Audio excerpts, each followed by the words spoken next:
Daar is sekere stories wat 'n land verander. Nie omdat hulle uniek is nie, maar omdat hulle wys hoe kwesbaar mense werklik is.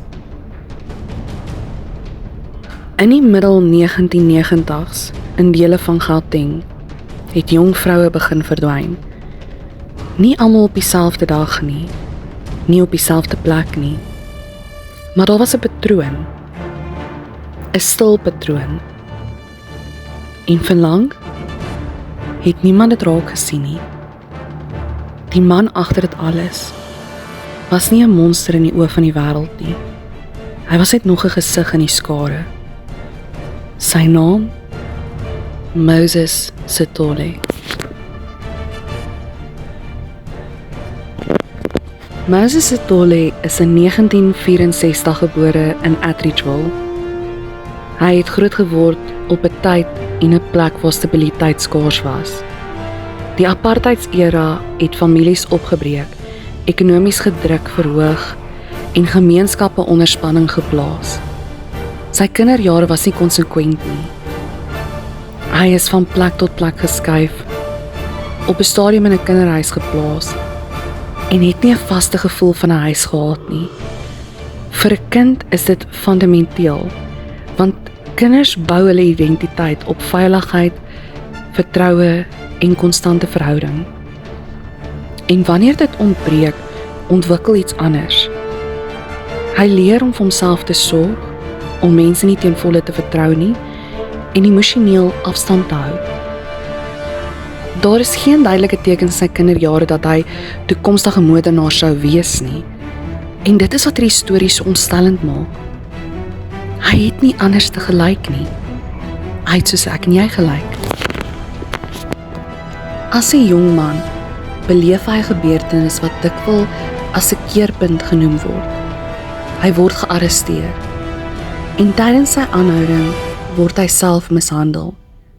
Hierdie tipe ervaring laat 'n merk, nie net fisies nie, maar psigologies. Dit kan magteloosheid skep, woede opbou en 'n behoefte aan beheer ontwikkel. Volgens latere verklaringe het hierdie ervaring 'n diep negatiewe invloed gehad op hoe hy gesag sien en hoe hy oor vroue voel. Maar dit is belangrik om te sê, trauma verduidelik gedrag, maar dit verskoon dit nooit nie. Wat Moses Sithole gevaarlik gemaak het, was nie brute krag nie. Dit was nie chaos nie. Dit was beheer, kalmte en meer as enigiets anderste, manipulasie. Hy het geweet hoe om normaal voor te kom, vertroue te bou en mense gemaklik te laat voel. Hy het vroue genader op 'n manier wat logies, veilig en geloofwaardig was. Hy het met hulle gepraat oor werksgeleenthede, onderhoude en 'n beter lewe. En vir baie van sy slagoffers het dit sin gemaak om hom te glo, want hulle was werksoekend, hoopvol en op soek na geleenthede vir 'n beter lewe. Hy het nie mense gedwing om hom te vertrou nie. Hy het hulle laat kies om hom te vertrou. In die vroeë 1990s begin die patroon. Hy teiken vroue by treinstasies, werksoekpunte, besige areas. Hy sou hulle nader met 'n aanbod, 'n geleentheid, 'n kans op werk wat niemand voor kon nee sê nie. Hy sou sê, ek kan help en dit is die sleutel. Want hy het nie fisiese toegang gekry nie. Hy het emosionele toegang gekry.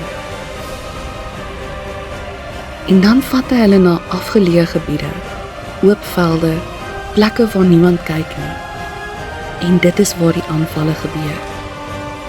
Die rede hoekom hy bekend geword het as die ABC killer is omdat sy misdade verbind is aan 3 areas: Atteridgeville, Boksburg en Cleveland. Nou, aanvanklik het die polisie nie die verbindings gemaak nie, want die misdade was versprei.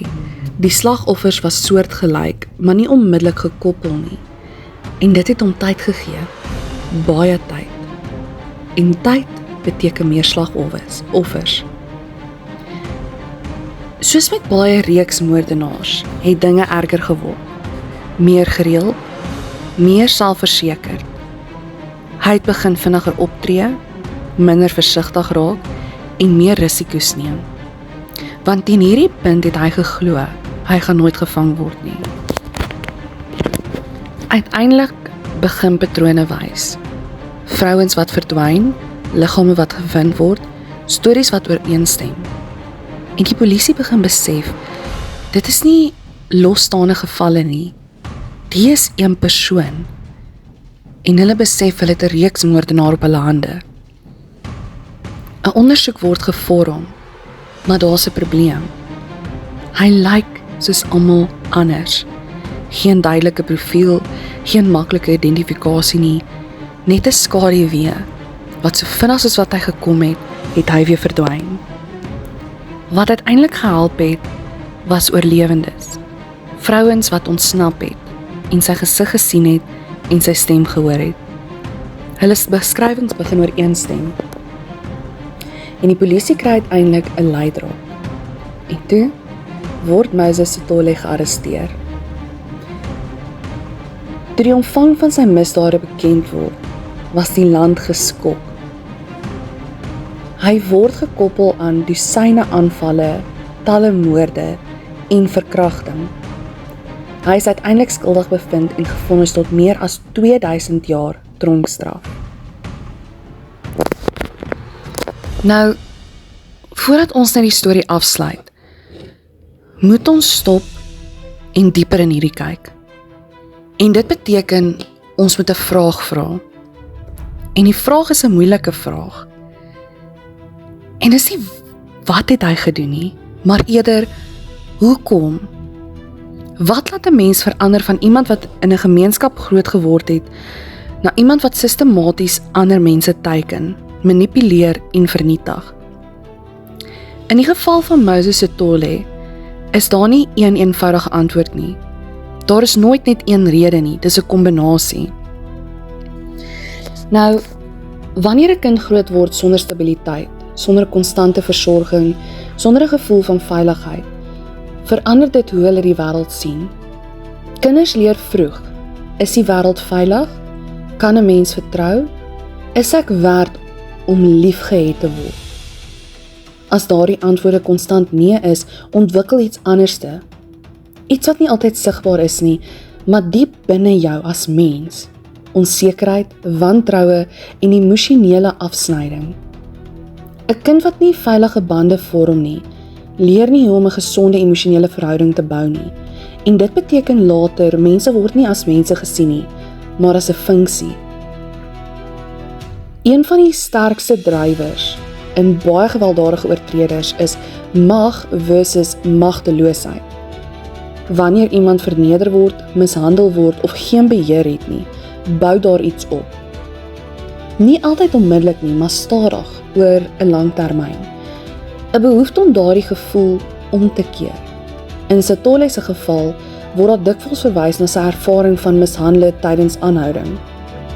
Daardie tipe ervaring kan 'n gevoel van totale verlies en beheer skep. En diep woede laat opbou.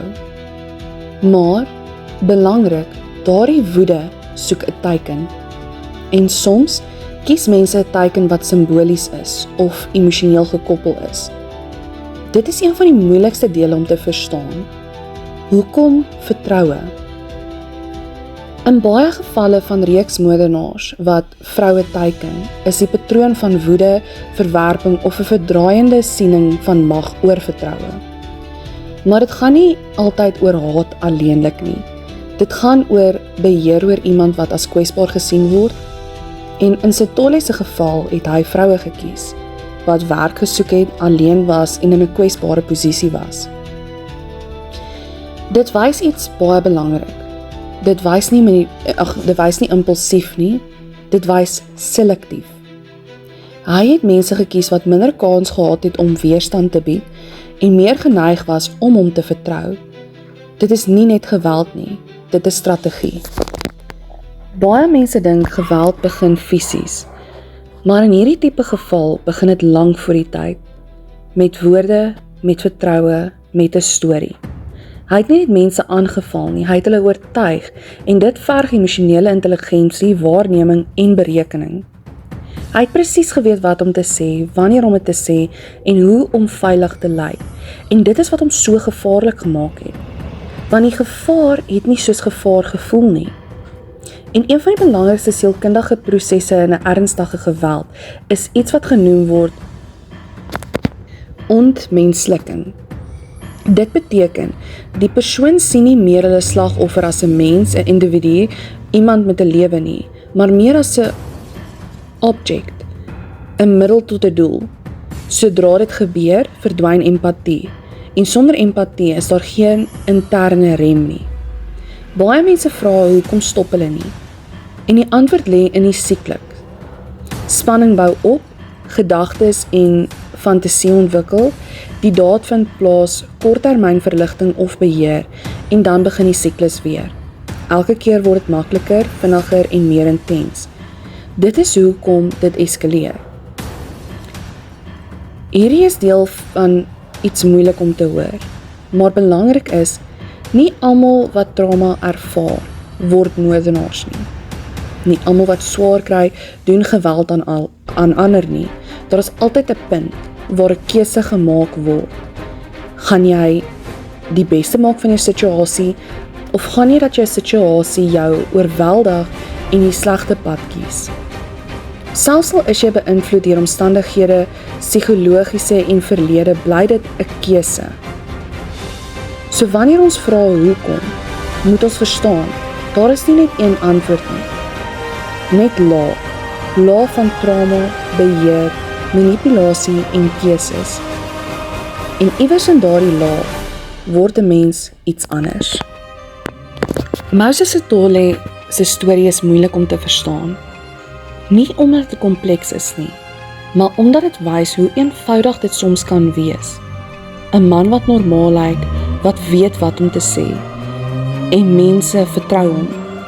Hierdie storie gaan nie net oor hom nie, dit gaan oor kwesbaarheid, vertroue, en hoe maklik dit misbruik kan word. Want die gevaarlikste mense is nie altyd die wat uitstaan nie. Soms is dit die mense wat jy nooit sou vermoed nie. Die was die storie van Moses Sithole, die man wat bekend sou staan as the ABC Killer. My naam is Nicole Green, en baie dankie dat jy saam luister.